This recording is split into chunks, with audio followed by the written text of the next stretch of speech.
आज हम परमेश्वर के वचन से जिन बातों को सीखने के लिए जा रहे हैं, और मैं आपको बताना चाहता हूँ, अभी बीते दिनों में जब मैं प्रार्थना कर रहा था, परमेश्वर की ओर से एक वचन मेरे पास आया।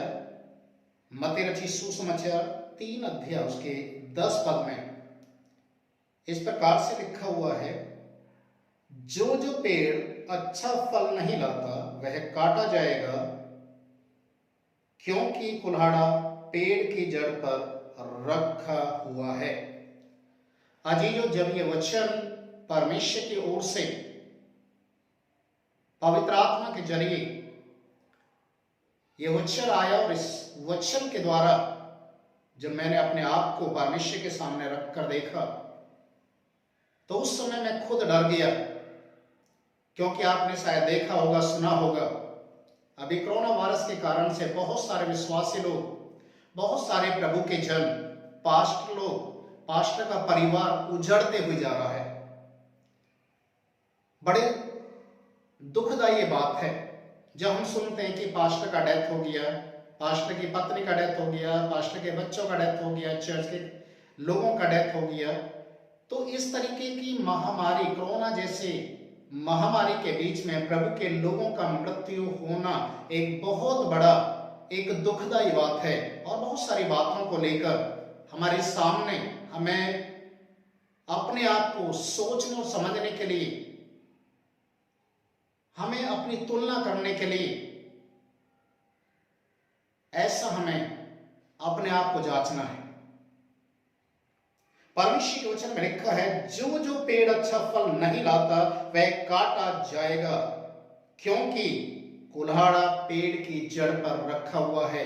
प्रिय भाइयों और बहनों, ये महामारियां, ये बीमारियां, ये तमाम आफतें, तमाम श्राप जो भी आज दुनिया के अंदर आ रहे हैं, जिनके द्वारा लोग मरते हुए जा रहे, चाहे वो भूकंप हो, चाहे वो बादल का फटना हो, चाहे वो समुद्र के अंदर उठने वाला जो तूफान हो, इससे जितनी तबाही होती है, ये कहीं ना कहीं परमेश्वर के वचन में लिखा हुआ है, ये मनुष्य जाति के पाप के कारण, मनुष्य जाति के गलतियों के कारण परमेश्वर उनके ऊपर अपने न्याय को भेजता है। आज जो यहां पर लिखा है, जो पेड़ फल नहीं लाता काटा जाएगा, क्योंकि कुल्हाड़ा पेड़ की जड़ पर रखा हुआ है। जिस समय वचन मेरे पास पहुंचा, मैं बहुत डर गया, बुरी तरीके से डर गया, क्योंकि वचन कहता है कुल्हाड़ा पेड़ की जड़ के ऊपर रखा हुआ है। अजीजों, जब हम इस बात को देखते हैं, यूहन्ना बपतिस्मा देने वाला मत्ती रचित सुसमाचार 3 अध्याय में जब लोगों को मन फिराव के लिए जब प्रचार कर रहा था, मन फिराव के लिए लोगों को मौका दे रहा था, बता रहा था, क्योंकि स्वर्ग का राज्य निकट आ गया, मन फिराओ। वचन में लिखा बहुत सारे लोग वहां पर आ रहे थे, बहुत सारे लोगों ने अपनी गलतियों को माना, अपनी बुराइयों से तौबा किया, अपनी गलतियों को मानते हुए परमेश्वर के वचन पर विश्वास किया जो यूहन्ना बपतिस्मा देने वाला प्रचार कर रहा था। पर वचन में एक बात और भी लिखा हुआ है, मत्ती रचित सुसमाचार 3 अध्याय उसके 7वें पद में ऐसा लिखा हुआ है कि जिस समय यूहन्ना बपतिस्मा देने वाला प्रचार कर रहा था और बहुत सारे लोग यरदन नदी में बपतिस्मा लेने के लिए आ रहे थे, उन लोगों के बीच में, उस भीड़ के बीच में कुछ ऐसे लोग भी थे जिन्होंने मन नहीं फिराया था, जो बपतिस्मा लेने के लिए तो आ रहे थे पर उन्होंने मन नहीं फिराया था। और वचन में लिखा हुआ है, यूहन्ना बपतिस्मा देने वाला उन लोगों की ओर देखकर बोला, हे सांप के बच्चों, तुम्हें किसने चिता दिया कि आने वाले प्रकोप से भागो? हे सांप के बच्चों। अजीजों, परमेश्वर का वचन कहता है, परमेश्वर हमारे हृदय को जानता है, और परमेश्वर की सेवा करने वाला व्यक्ति भी सामने वाले के हृदय को जान सकता, समझ सकता है कि उसके मन में क्या चल रहा है। प्रिय भाई और बहनों, जो सही मन से मन नहीं फिराएगा, वचन में लिखा है, मन फिराव के योग्य फल लेकर आओ। मन फिराव के योग्य, मत्ती 3 अध्याय उसके 8वें पद में लिखा है, मन फिराव के योग्य फल लेकर आओ, और अपने मनों में ये मत सोचो हम इब्राहिम के वंश से हैं, ये मत सोचो हम क्रिश्चियन परिवार से हैं, ये मत सोचो कि हमारा पिता पास्टर है। इन बातों को अपने दिमाग से निकाल दीजिए। परमेश्वर न्याय करने के लिए जाता है तो वो इन बातों को नहीं देखता है कि तुम पास्टर के घर में पैदा हुए या क्रिश्चियन परिवार में पैदा हुए या तुम जन्म से हो या अभी तुमने यीशु मसीह को ग्रहण किया है। परमेश्वर उन चीजों से कोई भी समझौता नहीं करता। परमेश्वर केवल एक बात को देखता है, मन फिराव के योग्य क्या तुम फल लेकर आए, क्या तुमने सचमुच अपने मन को फिराया है। अगर ऐसा नहीं है तो याद रखिए, जो पेड़ फल नहीं लाता, आज आपका चुनाव और मेरा चुनाव परमेश्वर ने किस लिए किया है, इस बात को जानना और समझना बहुत जरूरी है। यूहन्ना रचित सुसमाचार उसके 15 अध्याय उसके 16 पद में इस प्रकार से लिखा हुआ है।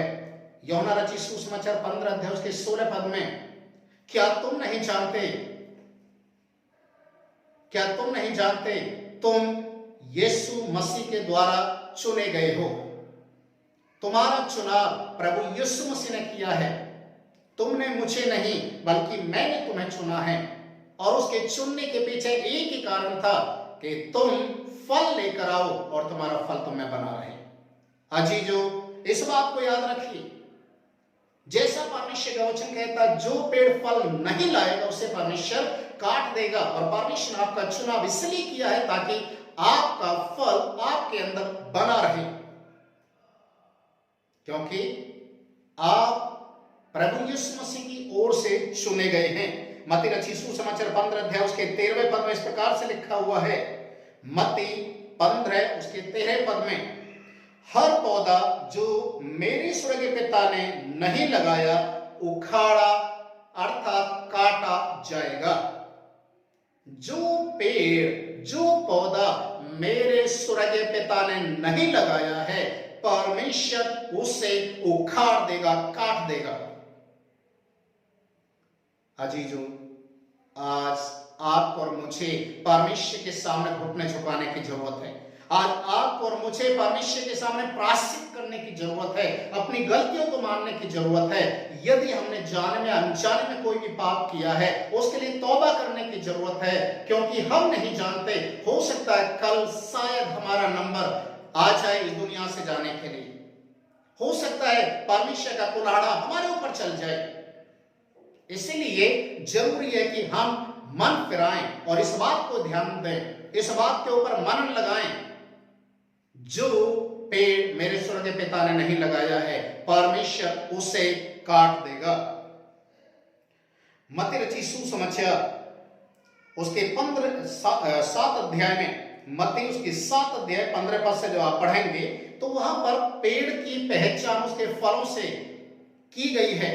और वहां पर बताया गया है, अच्छा पेड़ अच्छा फल लाता है, बुरा पेड़ बुरा फल लाता। अच्छा पेड़ बुरा फल नहीं ला सकता और बुरा पेड़ अच्छा फल नहीं ला सकता। इसलिए तुम एक पेड़ की पहचान उसके फल से कर सकते हो। एक पेड़ की पहचान उसके फल से कर सकते हो।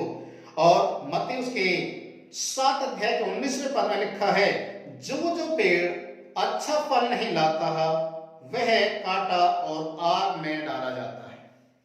जो जो पेड़ अच्छा फल नहीं लाता वह काटा और आग में झोंका जाता है। प्रिय, आज आप और मैं, हम परमेश्वर के न्याय सिंहासन के सामने खड़े हैं। हमें मन फिराने की जरूरत है, अपनी गलतियों को तौबा करने की जरूरत है। हमें अपने आप को परमेश्वर के सामने जांचने की जरूरत है कि क्या मेरे जीवन में कोई ऐसा पाप या बुराई तो नहीं है जो मुझे परमेश्वर से अलग करती है। मैं एक बात आपको बताना चाहूंगा। लूका रचित सुसमाचार उसके 7 अध्याय 6 से 9 पद जब आप पढ़ते हैं, लूका 13 अध्याय 6 से 9 पद, वहां पर एक दृष्टांत है जो प्रभु यीशु मसीह ने अपने चेलों के बीच में सुनाया। किसी व्यक्ति ने अंगूर की बारी के बीच में एक अंजीर का पेड़ लगाया। अजीजों, याद रखिए, अंजीर का पेड़ अंगूर की बारी के बीच में लगाया है। अंगूर की बारी का मतलब है संसार के लोग।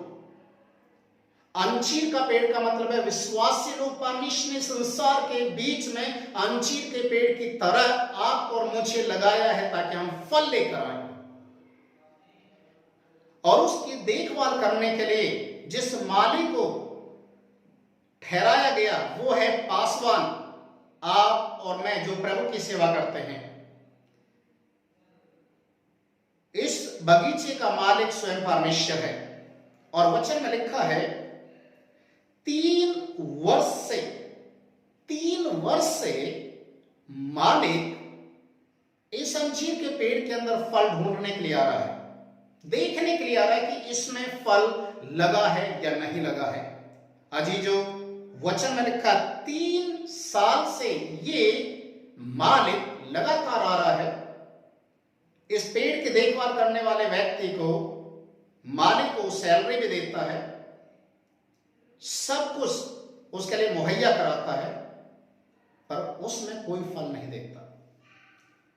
तीसरे वर्ष मालिक बहुत दुखी होकर उस माली से कहता है इस पेड़ को काट दो, ये क्यों कर जगह को रोके रहे, क्योंकि इसमें कोई फल नहीं है।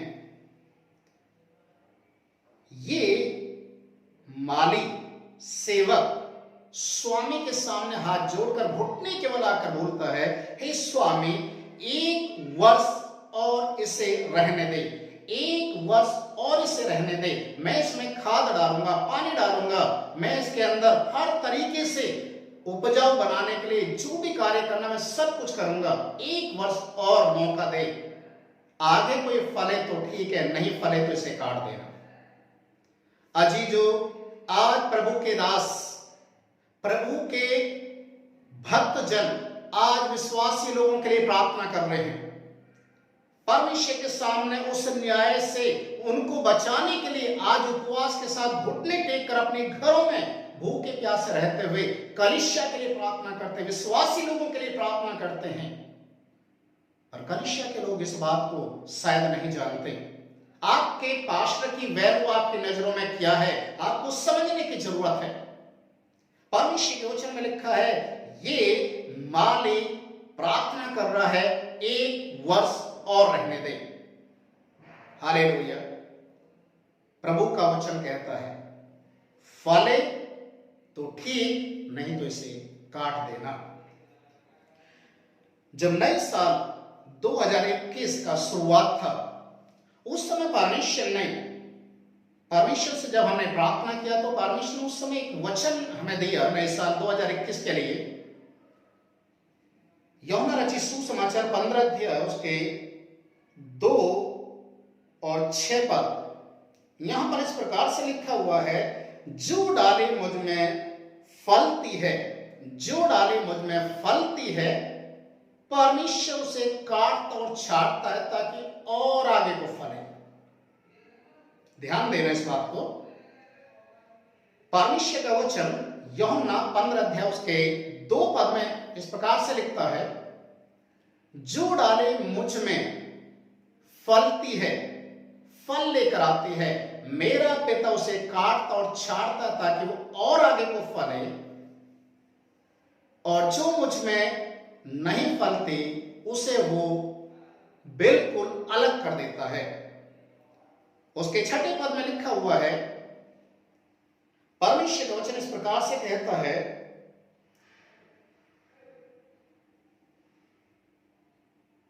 तुम मुझसे अलग होकर कुछ भी नहीं कर सकते, तुम मुझसे अलग होकर कुछ भी नहीं कर सकते। जो डाली मुझ में बनी रहती है वो फलती है, फलवंत होती है। जो मुझ में बना नहीं रहता वो काटा जाएगा और बटोर कर उसे आग में जला दिया जाएगा। अजीजो, आज मैं आपके सामने इस पेड़ के विषय में इसलिए बातचीत करने के लिए आया हूं ताकि आप जानें कि वो पेड़ कोई और नहीं, आप हैं। परमेश्वर की नजर आपके ऊपर है, परमेश्वर परमेश्वर आपको देख रहा है, परमेश्वर आपसे न्याय मांगता है, परमेश्वर ने आपको चुना है, परमेश्वर ने आपके गुनाहों को अपने ऊपर उठाया है, परमेश्वर ने आपके लिए लहू बहाया है, परमेश्वर आज भी प्रभु यीशु मसीह आपके लिए दुआएं कर रहा है। तो क्या आज आप प्रभु के लिए क्या कर रहे हैं? क्या आप परमेश्वर के लिए फल लेकर आ रहे हैं? क्या आज आप लोगों के बीच में परमेश्वर के शुभ समाचार का प्रचार कर रहे हैं? क्या आज आपके गवाही के द्वारा लोग आशीष को पा रहे हैं? आज परमेश्वर आपसे प्रसन्न कर रहा है। आज परमेश्वर आपसे पूछेगा, अजीजो, मन फिराने का समय है। वचन में लिखा है, मुर्दे को मुर्दे गाड़ने दो, तुम मेरे पीछे चलो। आज हमें परमेश्वर के पीछे चलना है। हमें आंसू बहाने की जरूरत नहीं है, रोने की जरूरत नहीं है। संसार में क्या हो रहा है, क्या नहीं हो रहा, उन चीजों को देखकर शोकित होने के लिए, दुखी होने की जरूरत नहीं है। आज हमें केवल इस बात को जो जानना है, समझना है कि मेरा परमेश्वर जीवित है, मेरा परमेश्वर मेरी दुआओं को सुनता है, मेरा परमेश्वर मेरे लिए सब कुछ करेगा। इसलिए मुझे परमेश्वर के लिए कैसे तैयार होना है। अजीजो, जब तक आपका मन नहीं फिरेगा, जब तक आप अपनी गलतियों के लिए तौबा नहीं करेंगे, आप परमेश्वर के न्याय के सामने खड़े हैं। याद रखिए, परमेश्वर का कुल्हाड़ा आपके ऊपर रखा हुआ है। परमेश्वर का न्याय आपके ऊपर आने वाला है। आप अपने आप को साबित करके दिखाइए कि मैं एक सच्चा विश्वासी हूं। मुझे इस चीज को सोचने की जरूरत नहीं है कि मैं ईसाई परिवार से हूं। मुझे इस चीज के लिए सोचने की जरूरत नहीं है मैं एक पास्टर का संतान हूं। मुझे इस चीज के सोचने की जरूरत नहीं है, मैं तो बचपन से ही यीशु मसीह को मानते आ रहा हूं। परमेश्वर केवल एक बात को कहता है, मन फिरा, व्यक्तिगत रीति से मन फिरा। जब तक तू मन नहीं फिराएगा, परमेश्वर के राज्य में कदापि नहीं जा पाएगा।